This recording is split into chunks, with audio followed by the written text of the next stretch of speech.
Our next presenter is Josh Riddett, who I first met at Energy Now in Telford in February. This remarkably interesting presentation about how blockchain technology could help develop hydro schemes in the absence of feed-in tariff. And since that, all our members have already purchased a system from Josh to see how it actually works in reality. So I'm looking forward very much to hear what Josh has to say. Over to you. Perfect. Okay, everyone, thank you, Simon, for that introduction. So, as he quite rightly said, my name is Josh Riddett, and I own a company called Easy Crypto Hunter. So, I have been impressed. Usually when I go to these things, everyone thinks that I'm some super genius guy talking about blockchain, but it's nice to feel pretty stupid in the room compared to a lot of you guys here. So, a lot of people might be thinking, what are you doing here? What cryptocurrency, Bitcoin, what is all this rubbish got to do with my hydro facility? What I'm here to basically talk to you about is the financial mechanism that a lot of people and a lot of these sites have been looking for now exists, entirely separate from government subsidy and feed-in tariffs. The numbers that we've been able to receive, thankfully, through this technology genuinely could revolutionise the sector, end, full stop, done. And that's really what we're here to talk about. So hopefully there'll be some good understanding here. So this is kind of what I'm going to take you through. Sorry if I can click through here. We're on that? Perfect. Okay. So this is kind of a little introduction. So we're going to explain basically who we are, kind of what we do. You're going to get a whistle-stop tour of what the heck is blockchain. So it's probably this daft word you've heard 100 times and you're just thinking, what on earth is this? Hopefully I can break it down for you in super simple terms. Then we're going to move into what is crypto mining, and more importantly then, how does it then affect the energy sector and where does that all go? So this is pretty much what we're doing. So we talk at all sorts of places now, from the All Energy Expo, as Simon said, we're at the solar and storage event. We do an awful lot of traditional investor and business stuff down in London in the crypto and blockchain space as well. And this is what we're into. So we were kind of founded fairly recently in 2017, a big passion for cryptocurrency and blockchain. It's this amazing new technology that a lot of people just misunderstand and they think it's all about money and it's just a silly thing, but it's so much bigger than people realize, as you're soon going to realize. We want to make it nice and easy for people, which is why we've got real people, real offices. We've got a team. My team was with me here today. Open offices where people can come and see us, come and meet us, because we get this all the time. It's all too good to be true. It all just is a thing. But we like to disseminate some of those myths and make it really easy for people. So that's what we're here to do today. So this is pretty much an overview of what we do. How do we actually help our clients? So this is the product in question today. We actually manufacture these in Manchester, all custom built them. So effectively, just for reference purposes, it's a posh computer. You don't need to know too much more than that at this point. We also have a consultancy service working with other companies such as yourselves as how you can get involved in the sector. I also own one of the UK's first cryptocurrency accountancy firms, because there's lots of people making money from Bitcoin and crypto, and how does that affect my taxes? Incredibly well is the answer, so we help people with that. And a training arm as well, just to help people get through that type of side of things. So we have a full kind of 360 stuff. So we're going to kind of whistle stop through this in only 15 minutes. So what then is blockchain? Because that's a good place to start. Otherwise, this isn't going to get too far for you. So it's dead straightforward. Blockchain is simply the underlying technology, and all this cool cryptocurrency stuff sits on top of that. So I've got some interesting examples coming up to kind of explain this in a bit more detail that will make some good sense. So in order to kind of make this a thing, where all this money comes from, we need to kind of understand our current system. So this would be a representation of, say, banks. So if you can imagine all of these different banks, so you have your bank account with Santander, your personal money and all your records are stored on the Santander bank servers. They own it, they control it, and all it takes is one genius 12-year-old kid to hack that and all your money goes bye-bye and your online banking's down. It's happened to most of us in the room, I'm sure. So that data is stored centrally, and it's called a centralized storage system. That's pretty much what happens at the moment. Usually takes the form of something physical like this, huge data centers. So Amazon, for example, has warehouses and warehouses of computers that, you order your toothbrush and it turns up next day. Awesome. But they control that. They have the full system infrastructure to be able to do that. Everything's kept in one place. Now, the blockchain basically changes the way that data is stored and data is transmitted between parties. Effectively, what we have here is a mechanism where everyone is communicating with everyone at the same time, so that there's never any transparency errors, there's never any mistakes, no information is able to be corrupted or changed.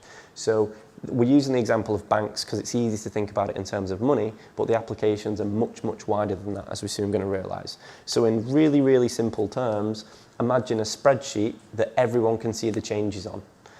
Which is really, really useful for lots of businesses. So there's a quick little slide here that says the kind of differences between them. So in our current system on the left here, we've got a central point of weakness. It can be very time consuming, and because there are third parties involved in that, you know, if someone wants to pay me, hopefully as you'll want to after the presentation, there are lots of things that need to happen. I need to trust that my bank's going to give me the money, and we need to trust that your bank's going to send that money. We effectively have no mechanism to pay each other directly. We need to trust a third party entity to make that happen. So if you've ever sent money internationally, you can sometimes realise how expensive that can be because people take the little slice along the way. So on the opposite side of the system here, we've got this distributed ledger, which is just a way of saying that all the information is communicated and recorded separately and different. It's decentralized, so it's kept in physically different places, which means there's no one central point of weakness. It's really fast and traceable. Everything is public, so no money can ever disappear or be created. And there's a minimal cost because of that. So the applications for business, which is where it gets quite interesting, every one of you in the room's probably heard of Bitcoin, may or may not understand what it is, but the ecosystem is so much bigger than that now. So we have AXA, insurance company, are using the blockchain for automated insurance payouts. So if you take your family on holiday and the flight is delayed, currently, and you've got flight insurance, what's the process? Call them up, email, haggle on the phone, 6 weeks later you might get a check in the post. Pain in the backside for you, annoying for them too, and it's very expensive. Thankfully on the Ethereum network, the second the plane wheels don't leave, you instantaneously get paid, no human interaction in the middle. Really cool use of the technology. The NHS is currently looking at putting our medical records on the blockchain, so that if we have accidents in different places, that human interaction of where your data is secured, and we don't need to go chasing back your area of NHS authority to see what type your blood group is, for example. Supply chain traceability as well, where your meat came from, what farm it came from, imports, exports, packaging, all that type of stuff. Basically, we'll be able to have a record of all this data that can never be amended or changed and is publicly shared and verifiable. So then, what the heck is cryptocurrency if that's a bit different? So effectively, cryptocurrency is a really confusing term, and this is where people go wrong. Only some coins are forms of currency. So there are over 2,000 coins, cryptocurrencies, in the ecosystem today, Bitcoin being the big one. But only maybe 25 of those are actual currencies as we imagine them. They're trying to be forms of payment. The other 1,800 plus, as I've just explained, are effectively shares in other businesses that are using the same technology to perform a whole myriad of different services. And that's why the blockchain and cryptocurrency sector is growing so much, because it's not just about money, it's just one iteration of its amazing technology. So this is the best way to kind of clarify that. So the same way now we have the internet as the cool underlying baseline technology, and we have things like Facebook, Amazon, eBay that all sit on top of those. None of us would say that eBay is the internet. None of us would say that Amazon is the internet. We know that the internet's the cool technology underneath, and they're independent businesses on top. Nice and simple. And that's pretty much the same way the blockchain works. So blockchain's the cool underlying technology. And then you've got things like Bitcoin, Ethereum, and Tron, and all these other thousands of things that sit on top of it that are all performing totally different business services using that same technology. So today, that kind of leaves us in the position where we are now. So people think it's this magical, mythical tokens that are rubbish and it's just online for nerds and geeks. You can literally trade it into cash now at hundreds of different places.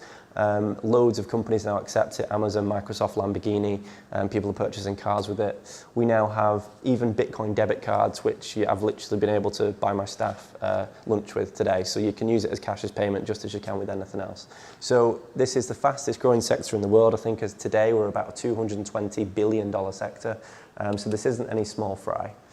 So what's the future like? We've got Fidelity Investments that have now moved in there. It's becoming a regulated asset class in America.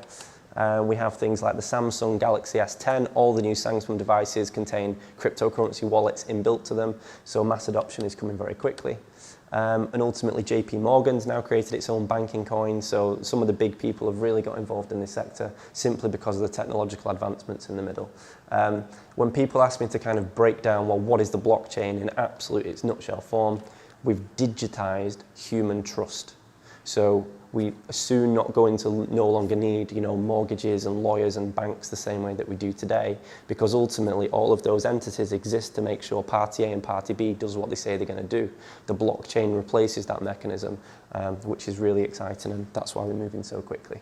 So JP Morgan uses it for that exact reason. Nasdaq's doing some same stuff with them too, using to do fractional share reserves on the blockchain. So instead of maybe putting things on the Nasdaq traditionally for stocks and shares, you could make your own tokens and then give away company assets in that respect.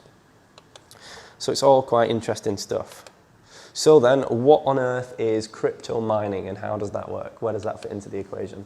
So again, it's dead simple and people kind of over-egg this. So crypto mining is effectively being paid for providing computer power to the blockchain. So the same way the internet needs internet servers, and it's all very easy for us to conceptually understand that somewhere there's a big warehouse of computers that keep all our websites going. Many of us on this website own our own businesses and have websites. Every single month we pay a monthly web hosting fee to keep our websites online. Why? You're paying a computer to perform a service for you, the service of keeping your website online. Similarly, in the blockchain and crypto world, if anyone wants to move around these digital tokens, it requires computer power to do so. And that's the equipment that we make. So if you own that equipment, you can get paid for the service of moving around the transactions. You plug in a computer, you leave it running every day, and it pays you for renting out its services. Nothing more complicated than that. And that is exactly how this diagram illustrates it. So you'd have a machine that sits there doing its thing. It effectively processes the transactions between parties A and B, and you get paid a little thank you for that voluntary service. So nothing too complex. So why on earth then would you want to diversify into crypto mining, and why particularly for the energy sector is this a thing? So this is kind of where we've got now. So we've got sites, as Simon said, we've got some hydro, anaerobic digestion, solar, wind, and effectively these are the problems that we're solving. Some sites have wasted energy that can't always be harnessed, the grid can't always take it, inadequate storage, batteries and all these different things can be very expensive and have a small runtime and technology scale that moves very quickly. Slow returns, some of these sites can have 10, 15, 20-year ROI periods for the infrastructure costs, and diminishing tariffs, as I'm sure we're all aware, is kind of virtually non-existent in the sector we stand in today. So this is pretty much how it works. We can monetize that underutilized energy. We've got vastly different ROI numbers. The devices that we produce, the only waste product is heat because it's a posh computer. So now we have secondary uses where people are putting these on site and now getting paid to heat and air volume, which is a very interesting commercial play for us. And you can earn multiple times the feed-in tariffs. So these are the kind of crux of what we're here to do today, getting into the numbers. So again, this is kind of what we've got down to. So what we've done, just to kind of give you some background as to where the numbers from, this is based upon one machine, and we left it mining, which is the technical process of providing all these transactions. We left it running for the whole year. We sold all the generation that came from that for cash, and then we worked the numbers backwards because obviously one unit has a fixed power usage of 1.1 kilowatts. You can scale that up and have as many machines as you need to fit your site. So it's perfect for the smaller hydro stuff and the larger things too. And in the last 18 months that we've been demonstrating this and running on site, the average of what we've seen is over 40 pence per kilowatt. So as you can appreciate, it dramatically changes the figures from any existing model that's out there through nothing more crazy than selling computer power. So this is kind of how it works in practice. So your current approach might be renewable energy into the national grid and maybe getting a small tariff of what's left around 4 to 8 pence unless you're on the older contracts from years gone by. And our simple proposition is you take the renewable energy, instead of selling that energy directly, you self-consume that energy on our equipment. That equipment then does all its processing, all its transactions. They're very small little computers, only 55 centimeters. You can plug them in, stack them in, rack them in. We do containerized solutions for larger facilities as well. You then get paid a nice service fee for processing all those transactions on the world's fastest growing technology sector. And then you get paid cash. You can just sell those in an open market with literally billions of daily volume. So effectively, that's how it works. And then again, as we discussed, the only kind of waste product in all of this is heat, which for a lot of the clients that we've got this in is very advantageous. We've got some people that are using the waste heat to power spare tenants or houses or hotels or businesses. It's just another very commercial product that you get from having this, which is really, really simple. So I've got lots more kind of numbers and figures to show you, but just in the time limitation that I've got, I wanted to get through things quite quickly. I know we've got some questions coming up shortly, which I'll be more than happy to answer.